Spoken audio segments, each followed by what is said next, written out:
Welcome to another political perspective. Today, my name is Ifeanyi Okale. With me is the Executive Governor of Abia State, Dr. Okezie Ikpeazu. You're welcome, sir. Thank you, Ifeanyi.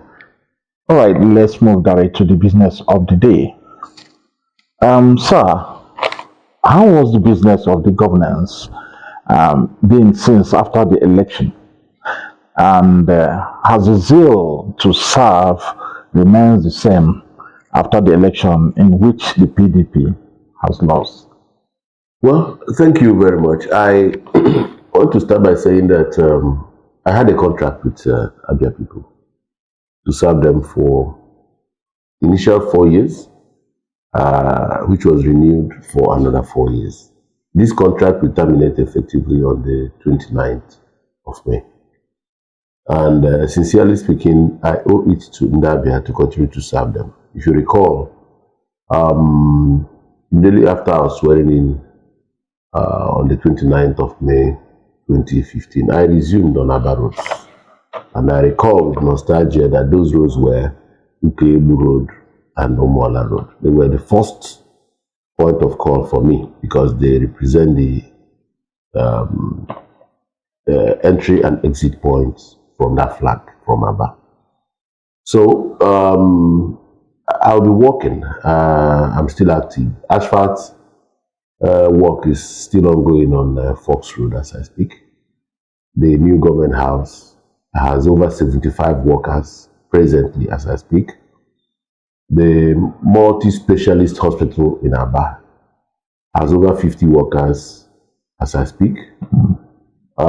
Just across the fence here within this premises, you see the container bearing the full complement of the equipment for the new garment factory. So I intend, to the glory of God, to also commission projects from the first week of the month of May through 14th of May. We'll be doing massive commissioning of roads. We've not commissioned the Marakoma Road in Umuahia South. We will commission the new garment factory.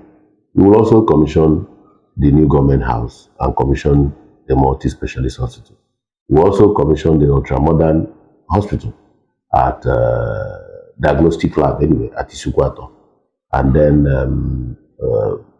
officially welcome the Abia State College of Health and Management Sciences to their new permanent site. So these are massive projects that will take every inch of my time. We quickly put behind us the events of 2023 elections. These are mere rituals. Some of us are not election politicians. We would like to be addressed as transgenerational leaders. We speak to issues beyond the elections, and elections will come and go, and the outcomes has nothing to do with my zeal and contract with Abia. All right, do you believe the Abia South senatorial election could have been a reflection of the will of the people? Considering that the vote favored the Abga candidate, who has been the saddle in the past 12 years, do you think the people voted for continuity by choosing Senator Enyimia Abaribe? I have my reservations regarding the events of that election, but I am not a bitter man, and I don't want to give relevance to rubbish. That is why you remember within 24 hours, I made it clear that I was not interested in going to court. And I have gone ahead to say also that, assuming that seat was to be vacant now, that I've moved on. I'm no longer interested in going to the Senate. What I came to do was to add value because we saw gaps. We cannot identify any federal government project attracted by the incumbent senator since the past 16 years in Abia South. And we felt that we were unplugged from the national grid, as it were. Having been governor for 8 years, I felt that I was coming from a vintage position with my knowledge of what the deficiencies were. But whatever the outcome is, the people will get they'll get what they are bargained for. So I offered to serve. That wasn't to be. So I move on. Maybe my services will be required somewhere else. So giving relevance to that charade is not what I would like to do. But there are questions that are begging for answers. When did our people understand the difference between the Obi wave as to decipher when it is time to do Apga and when it's time to do Ndabo? And where again did it happen? Where again did it happen in all the senatorial districts, 109 of them in Nigeria? All right, one of the demand of some of the G5 governors was power shift to South. With the emergence of Bola Ahmed Tinubu as the president-elect, would you say you've achieved your aim? Oh yeah, certainly. You see, if you take a position as a leader, this your position should be such that it should be colorblind, tribe blind, blind to all kinds of things. You know, we were saying that part of what we need in Nigeria is inclusivity, and also sensitivity to the nuances of the peoples of Nigeria, and then social strata. We need to include the youth, we need to include the women, we need to include people from all parts of Nigeria, not only the majority tribes, even the minority tribes. It is a call for the leadership of this country to begin to listen to people. It doesn't matter, because if you become a president or a governor, you are also that, even for the mad people. So people with special needs, people with all kinds of sentiments. So and then we were challenging our party to keep to their rules as enunciated in the constitution of the party, which recognizes zoning. We said, could we do this? And then when that wasn't to happen, we also raised the alarm to say that there was a voice resonating in the South, represented by Peter Obi, as it were, that he's presenting a very strong alternative, and he is going to take away a huge chunk of the PDP votes in this area. So do we take that risk, or do we do something to make sure that our people are swayed, even if it is to give us the position of national chairman at that time? But all those was not heeded to. So today we have a president, though not from our party, but from southern part of Nigeria. So we have moved forward to say, if the South does their turn, it will be the turn of the North. I have said it elsewhere that I'll be one of those also going forward, that on the day it will be the turn of the North, that will rise up to say, hey, this is the turn of the North. So for me, what comes to me as an individual is completely immaterial when it comes to rescuing our country from the brink and precipice. And that is why we say that,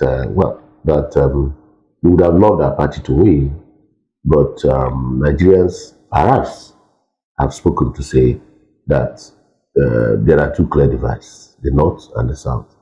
So I wish that going forward, the president-elect, whenever by May 29th he assumes office, will be a little more sensitive to the yearnings and aspirations of the peoples of Nigeria, irrespective of tribe, culture, religion, age, because the youths are also speaking, they are yearning, and their voice is becoming louder by the day. All right, let's move back to your state, Abia State. You have been reportedly quoted to have said that Professor Nenna Oti came to Abia with an interior motive.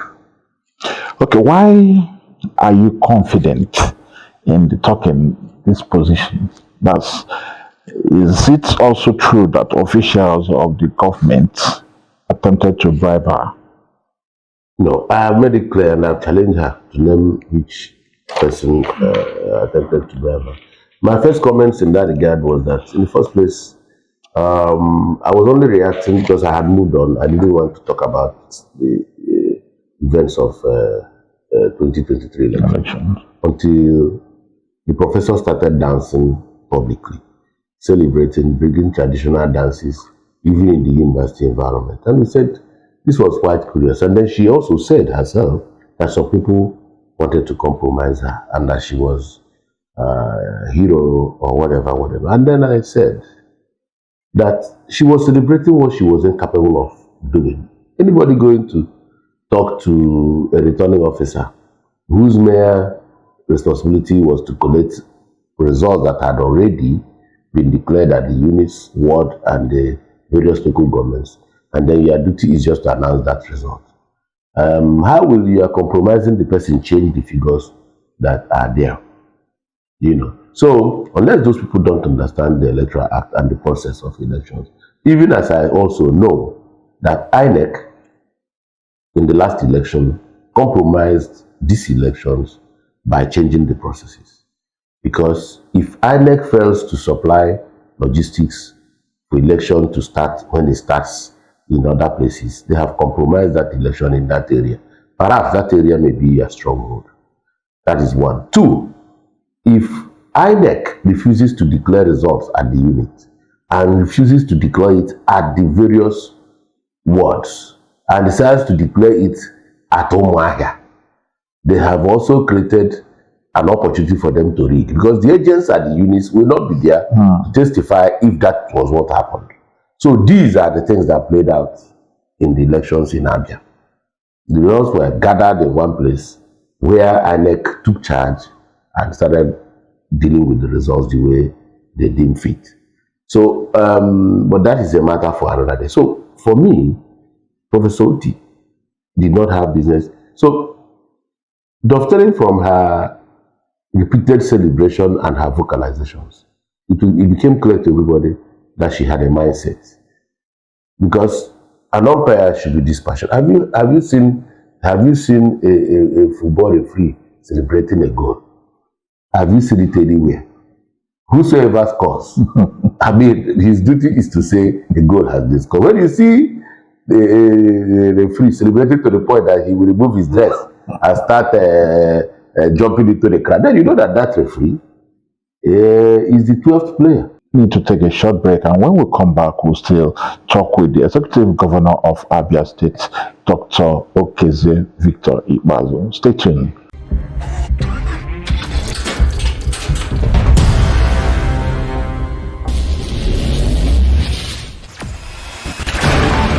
Experience the smooth and strong feeling that consistently surpasses expectation. Leading the way in high-performance lubricants, Master Supermoto Oil is as durable as titanium. All right, welcome back to Political Perspective. My name is Ifeanyi Okali. With me is the Executive Governor of Abia State, Dr. Okezie Ikpeazu. Sir, with the above 30 days to your exit, what would you say are your high and low point as governor of the state in past 8 years? Okay, let me start by saying that my high point is that I was given the opportunity and the privilege to change a few things. I advertised my direction from beginning, and that was to say that I'm going to create a better life for my people, leveraging 5 pillars. And one of these pillars was SME development. And in terms of SME development, I inherited the people that were using their hands to cut leather, unable to determine how many days it would take to produce 1,000 pairs of shoes, because we needed man hours only and manual labor to do all of this. We were warming shoes and leather with hurricane lantern. But today, I was able to take 30 young people to China for capacity building and to teach them how to use automated machines to build shoes, to make shoes. And immediately they concluded their tour of training.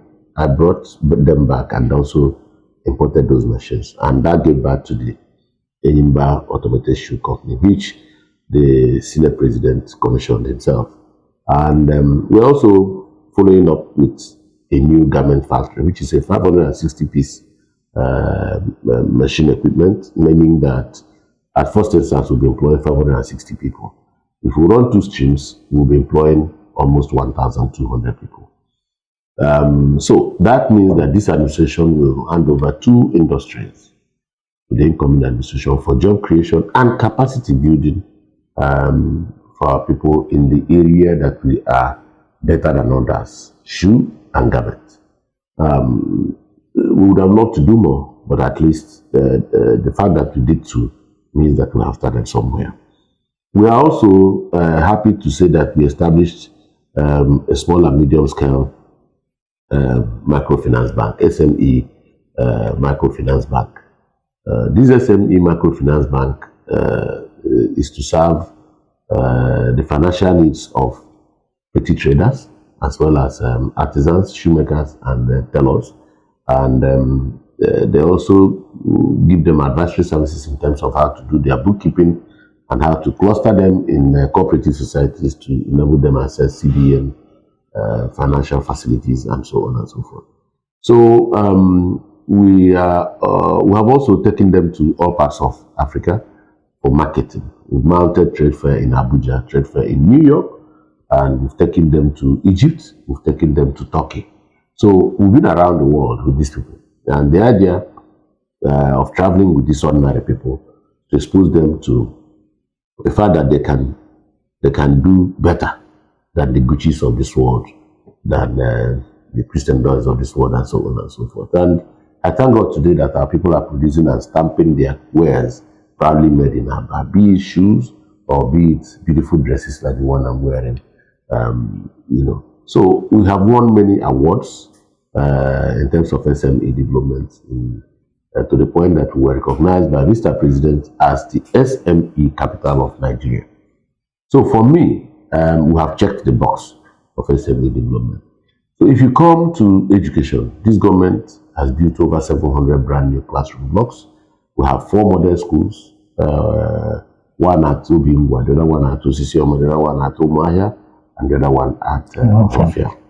And beyond that, we have mounted a teacher education retraining program, bringing teachers from Australia, from Bangladesh, and from other parts of the world to retrain our teachers in Abia.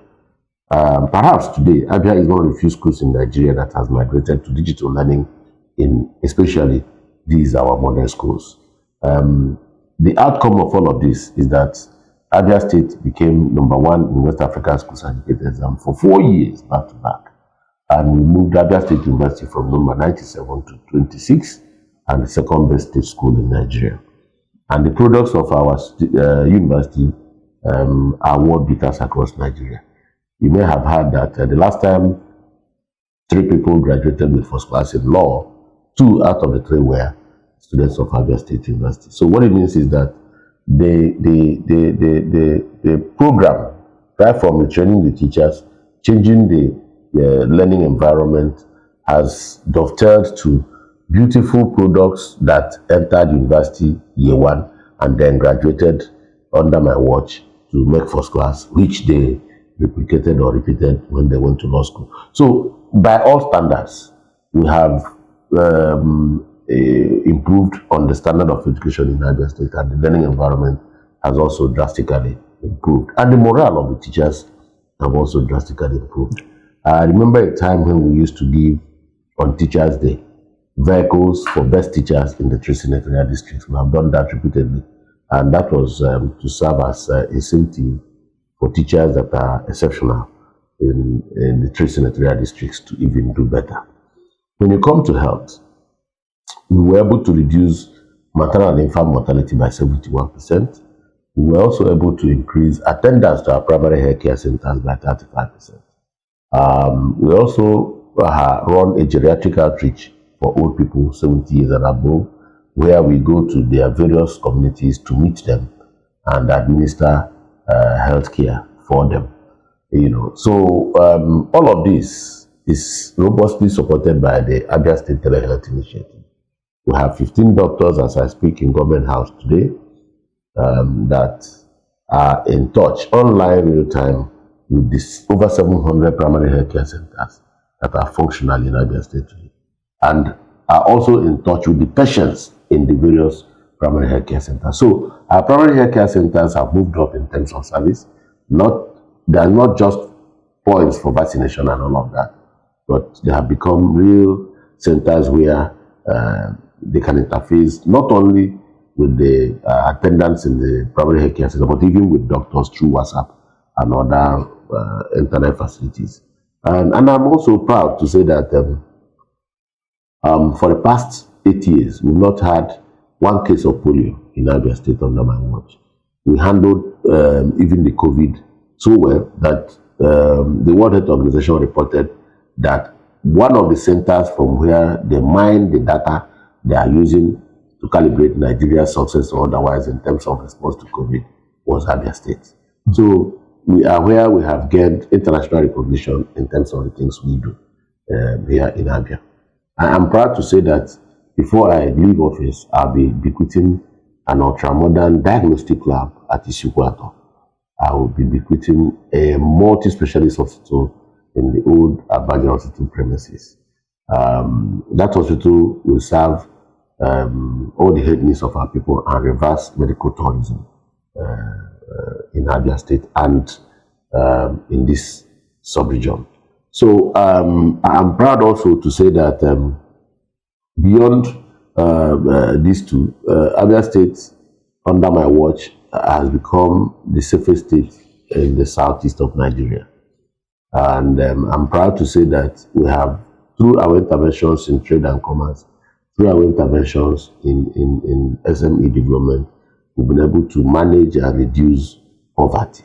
Abia State is the third best in terms of poverty index, which was recently published. Abia State was one of the 6 states that contributed to the high ranking of Nigeria in terms of ease of doing business in 2017. So there are so many things we have managed to do. I don't want to forget about my intervention in agriculture. We planted 4 million tenara species of the oil palm seedling, and we have gone ahead to build 6 cottage industries in some local governments. We wanted to do 17, but we couldn't do all the 17. But we're handing over 6 of them to the incoming administration. So these are some of the high points of our administration. I did not mention the road infrastructure. We have done 235 completed roads. We have a few more that we think we can hand over. For instance, the Mbarakuma Road is ready in Umuahia. We've not handed that over. We are doing the last stretch of what we need on Fox Road to hand over that Fox Road. But again, it would be nice if I forget the fact that we introduced rigid pavement technology for road building here. So some of the roads, or most of the roads we built within the first 100 days of this administration is still standing as I speak, because we do 12-inch concrete to BRC and then finish with asphalt.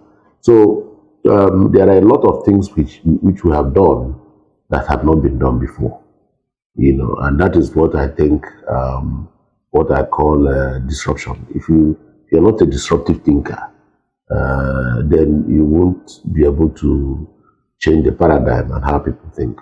I'll give you an example. One of the flagship roads in Umuahia is the Abia Road. Abia Road had been intractable for 30 years. I remember when people used to patch that road every week. Even a Fibeji. For us to deal with a Fibeji, we had to do 12-inch concrete, as if we were doing a tarmac. And if you go there today and place your tire, What's the language you use? As if you are an engineer. Are you an engineer?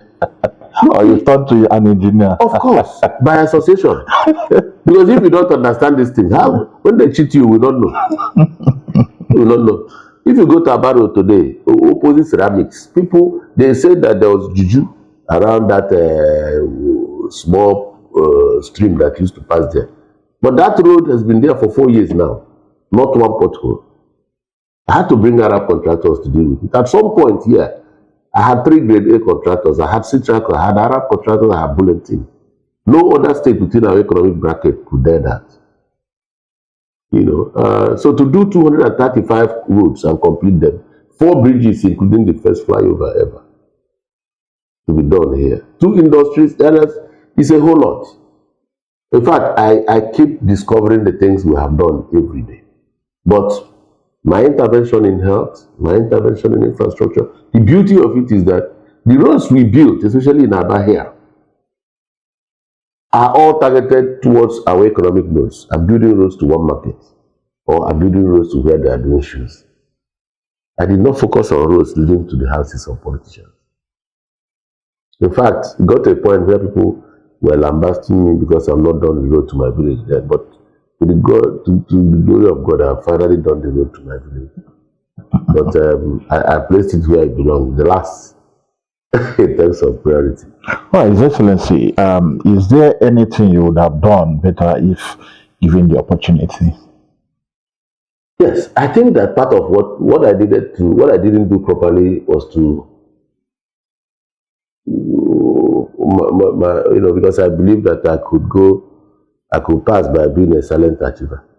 I allowed my desire to work and let my work speak for me, such that people seized the narrative and started saying all kinds of things. Even people that did not understand the jack about governance and the challenge of governance. I would have perhaps deployed 70% of the resources to media and propaganda and then do 30%. But I do not know if that is the right thing to do. If I'm advising my son, I'll still tell my son to do the right thing. But I feel bad that people are painting me in borrowed robes and saying things and denying my hard work. You will deliver a flyover and they will say that it is not you that delivered it. As big as it is, they will try to deny that you're not the one. And it's very frustrating.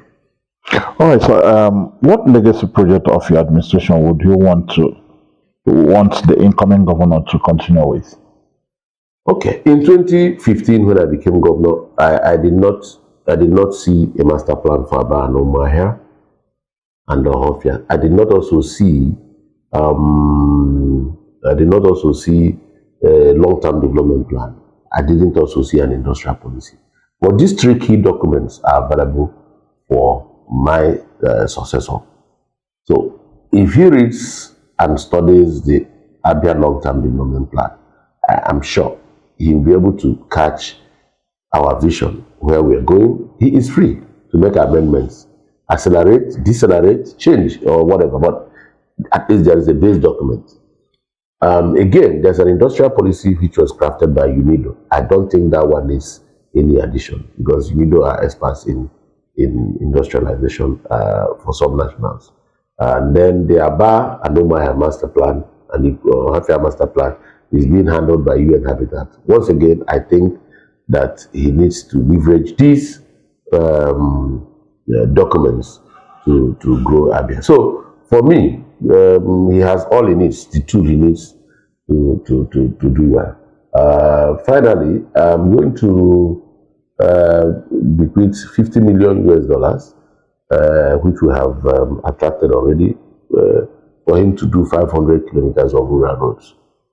So that is not an easy thing. Is that a loan? Yes, okay. At 0.006%. 10 years moratorium is not paying back one dime, and then 30 years repayment period. Okay.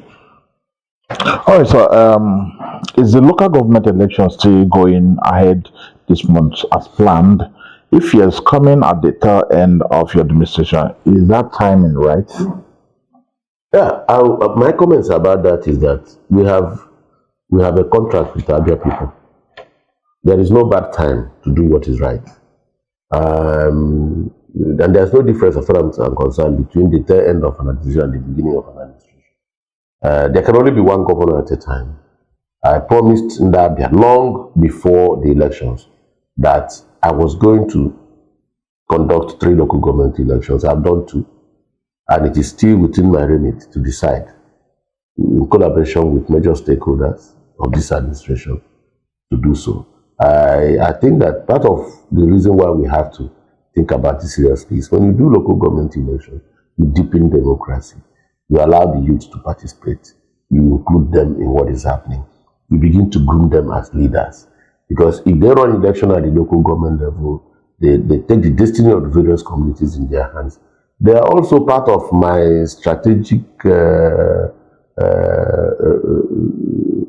critical strategic partners in terms of security.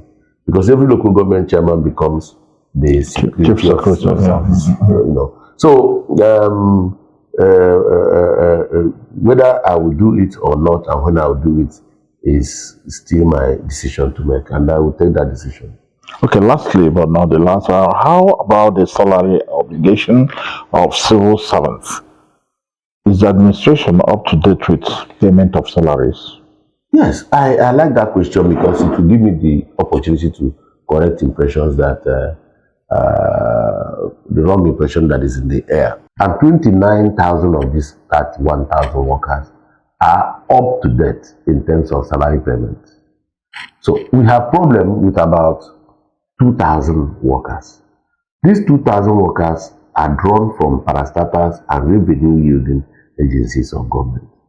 Or I know of a particular government agency that will tell you that they are being owed 12 months. But out of those 12 months, they've not come to work for 8 months. And my Bible says that a worker deserves his wage. Now, if you don't go to work, have you worked? So, steps are being taken to make sure that wage bill management comes to the fore. I do not think that 29,000 over 31,000 times 100 is a bad mark. But having said that, the requirement that opens my pocket and makes me to struggle, because it is a big struggle for any government to spend 85 to 90% of what you earn in terms of FAC on salary. You have to make sure that the people you are doing that for are working. So when they take 90%, what about those that are not working for government? What about the traders? What about the clergymen? What about the children? What do I do about public schools? What do I do about school feeding? What do I do about all of those things? So you have to justify the fact that you are really part of what is happening. And for me, I forgot to mention to you, Abia State today is the only state in Nigeria that has started the establishment of laboratories in primary healthcare centers. So I am following my people where they go. So that is what it is. All right, what's the last word to Abians? Well, let me thank Abians for their cooperation and thank them for their love and their prayers and the massive support they gave to me. I've been your governor for 8 years, and you did not force me to use a bulletproof car because you kept this place safe for me. I remain eternally grateful to God and then to you people for the peace and stability that we enjoy. That has made us number 3 in terms of foreign direct investment. It's not easy. And my advice is that people should keep faith. Nothing should detract you from your love for Abia. And again, you must know that you don't have any other state apart from Abia State. So those who make it their reference or their duty to run down Abia, those I would like to refer to as haters of our state. What they are doing is the most unpatriotic exhibition of lack of faith. I want to urge Abia people to run away from such people. Please look out for people who have something good to offer Abia. Those who believe that, yes, all is not bad. We may not be where we would like to be. We may not, but gradually Rome was not built in a day.